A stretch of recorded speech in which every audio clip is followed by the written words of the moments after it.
నగరంలోని ప్రజలకు పంపిణీ చేస్తున్న త్రాగునీరు కలుషితం కాకుండా చర్యలు తీసుకోవాలని నీటి సాంద్రత పరీక్ష నిర్వహించి సరఫరా చేయాలని joint collector commissioner N Mourya అధికారులను ఆదేశించారు. తిరుపతి నగరంలోని వర్ష ప్రభావిత ప్రాంతాలైన STV Nagar, Kesavayanagunta, NGS college road, Gollavanigunta, Koramenugunta, Pulavanigunta, Singalagunta, Kesavayanagunta, Lakshmipuram కూడలి, గాంధీ రోడ్లోని హదీరాంజీ మఠం తదితర ప్రాంతాలను అధికారులతో కలిసి పరిశీలించారు. హదీరాంజీ మఠం వద్ద అన్ని భద్రతా ఏర్పాట్లు చేపట్టాలని, వర్షాలు తగ్గే వరకు దుకాణదారులు మూసివేయాలని తెలిపారు.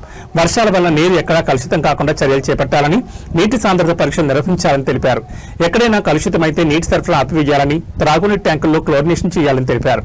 వర్షాల వల్ల జబ్బులు వచ్చే అవకాశం ఉందని, పారిశుద్ధ్య పనులు మరింత మెరుగ్గా చేపట్టాలని, ఎప్పటికప్పుడు మురుగునీటి కాలువల్లో చెత్త తొలగించాలని తెలిపారు.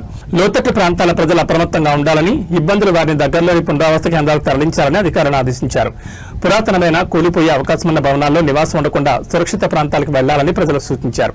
కమిషనర్ వెంట కార్పొరేటర్లు Anjaneyulu, Narasimhachari, superintendent engineer Shyam Sundar, municipal ఇంజనీర్లు Tulasi Kumar, Gomathi, health officer doctor Yuvanyesh, DCP Khan, డిఏలు లలిత, రాజు, శానిటరీ సూపర్వైజర్ చెంచయ్య, సుమతి తదితరులు పాల్గొన్నారు.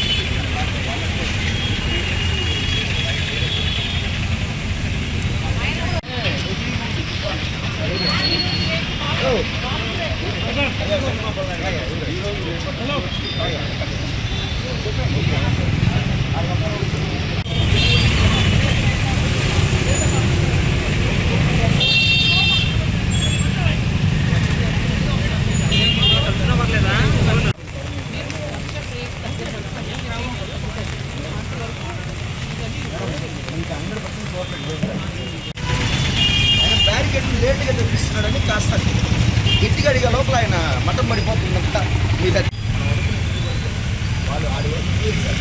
మనం వ్యక్తం చేశాం, ఆడిగా అడిగాం. ఎక్కడికైతే నేను ఎంతవరకు మాట్లాడినా చూసేస్తున్నాను. లాస్ట్లో పాత ఫుల్ దాంట్లో బాడీ కూడా లేదు. ఇదంతా ఫుల్ సెక్యూర్ మేడం, ఇంత బాగుంది.